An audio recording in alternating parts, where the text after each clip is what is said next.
Yes, my fellow geothermal students, we will survive. But the Earth is very hot, and volcanoes are. I've always liked volcanoes.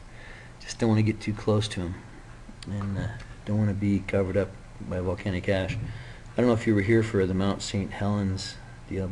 Most of you probably weren't even alive yet, but it was pretty intense. Missoula was shut down for 3 days. The ash fallout was shorted out transformers and wire and electrical systems.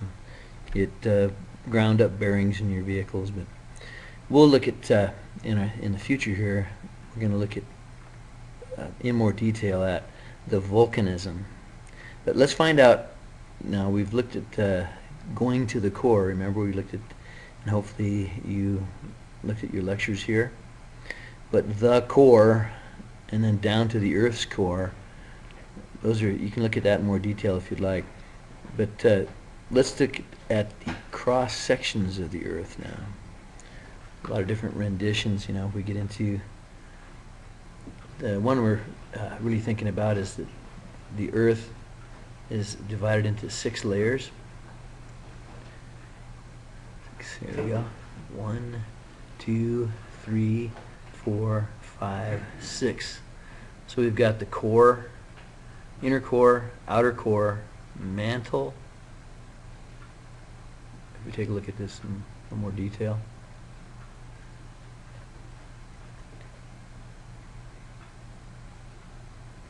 Right in here. Ocean, lithosphere, asthenosphere, mesosphere, outer core, inner core. And if we include the atmosphere, there's your 6th layer. Okay. This one shows you 5 layers. And that's what you're looking at right here: the inner core, outer core, mesosphere, asthenosphere, and a lithosphere. And then the atmosphere is also it's part of the deal.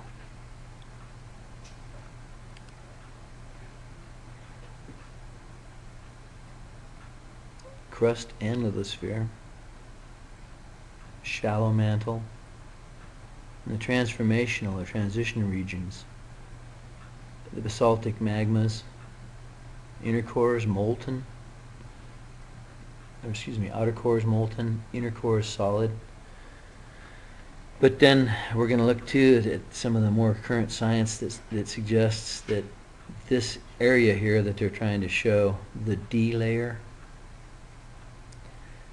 that there's a plasma element associated with this, kind of acts like grease, because the core in general, inner and outer cores, rotate opposite the rotation of the mantle itself. So if you can just imagine a ball at the core of the Earth rotating in the opposite direction of the mantle and the crust of the Earth. So the core rotates one way, the mantle rotates the other way? Yes. And the Earth will rotate? Yep, on its axis. In a different direction? Or It's kind of wobbling. The question is, does the Earth's rotation reflect the mantle or the core? Is that what you're asking? Or? Yeah. Yeah.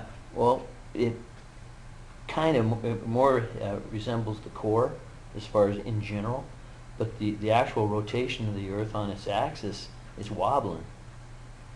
And so we're going to look too later in the course at how the magnetic poles are actually shifting. They're looking at that and they're mapping it, and that is increasing exponentially. So that they call it a polar shift, and that could have been. There's a lot of different theories as far as, was it an asteroid that killed the dinosaurs? Was it tectonic? Was it a polar shift? And in 2012, there was a solar pole shifted. So if we take a look right here, though, back into the cross section of the Earth, the volcanism here, you can see where they're talking about the inner core, outer core, and you see the temperatures here, 4,000 degrees Kelvin. And then there's these different convective cycles within the mantle of the Earth, that as this heat, as it heats up, tends to rise, the magma or the molten rock tends to rise towards the surface, which then these volcanoes replenish the crust. And then this circulative pattern tends to move, or what we call the engine, tends to move. Here's your molten core, or your fuel, that provides the heat to drive the engine. And then the convective patterns in the engine cause the tectonic shifting and plate movement. So then we're going to talk about subducting. Let's call this maybe the Marianas Trench. Marianas Trench is, what is that? It's 11 kilometers deep, I think. And it is one of the deepest places on Earth, or is the deepest place on Earth that we know of at this point. Yeah. But what we were looking at Yellowstone there, the tectonic plates on top, or these, the crust, so to speak, can be subducted, or it can be brought underneath the overlying, what we call a continental plate, and this would probably be a suboceanic plate out here, underwater, and this is above water, so that that plate gets pushed underneath, and it kind of bulldozes up at this point where it's subducting, where the continental plate is going over the top of the oceanic plate. You get a subduction zone, and that creates mountains. Like this might be, you see the Tibetan mountains here, Mount Everest, that kind of stuff. And then out in the middle, where it's replenishing, you'll have subversion, or that it'll be separating. So it'll come up and kind of flow around, and we'll look at that in more detail. The things that are important to you right now is that there's 6 major regions in the cross-section of the Earth: inner core, outer core, mantle, crust, and then we've got the atmosphere, which is an active part of it.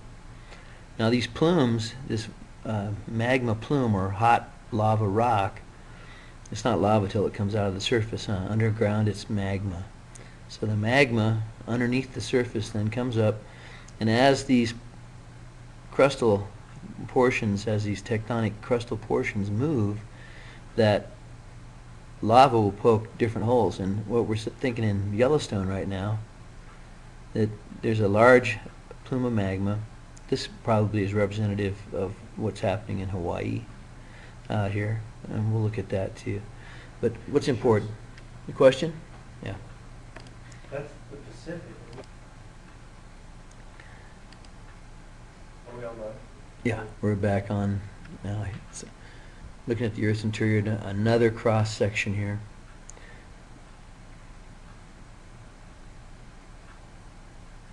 Simplified. So a lot going on up in this thin layer of the crust, lithosphere, crust and upper solid, more solid mantle areas. And the asthenosphere, a little bit hotter, and then you start getting your pressures increase. So the temperature at the core of the Earth it exceeds the temperatures registered on the surface of the sun.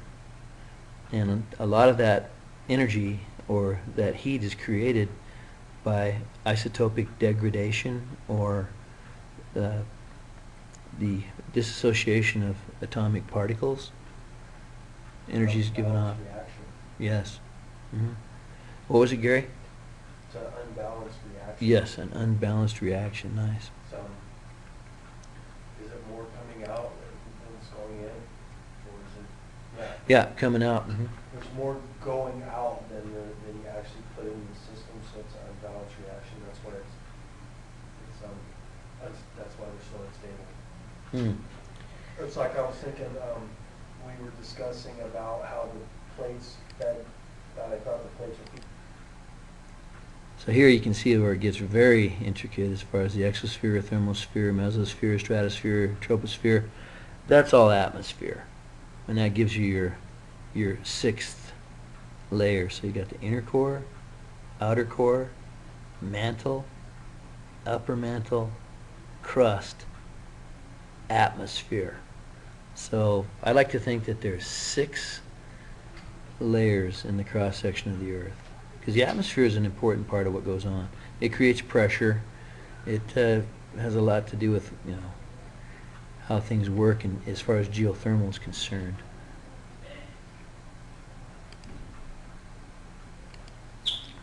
So here we are back into the central column of the course. Looked at the cross section of the Earth. And how does this apply to you?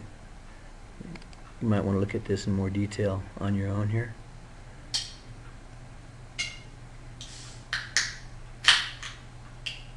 There's a lot of information in this. Our planet, Earth. You may think you know it well, but a startling new picture is emerging of a world shaped by forces. Oh, I wanted to show you that real quick right here. Let's do it again. Ready? Our planet, Earth. You may think you know it well, but a startling new... So we look at the northern lights. That's a manifestation of the magnetic generation, the flux. That's the magnetosphere, and it's exciting the solar wind. You notice something there though? What's that? Have you ever looked at the rings of Saturn? Hmm. That is light bending Mm-hmm. over the top of the Earth. Uh-huh. It's, We take a quick look at the magnetosphere being activated. That's what protects us. Picture is emerging of a world shaped by forces more dynamic and intertwined than we ever imagined, raising possibilities that defy common sense.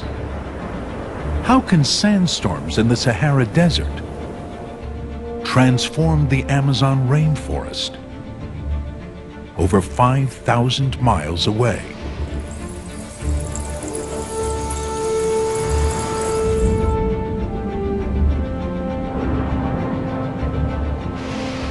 In the frigid ocean beneath Antarctica, how can a vast undersea waterfall 500 times bigger than Niagara Falls lead to a gigantic feeding frenzy near the equator?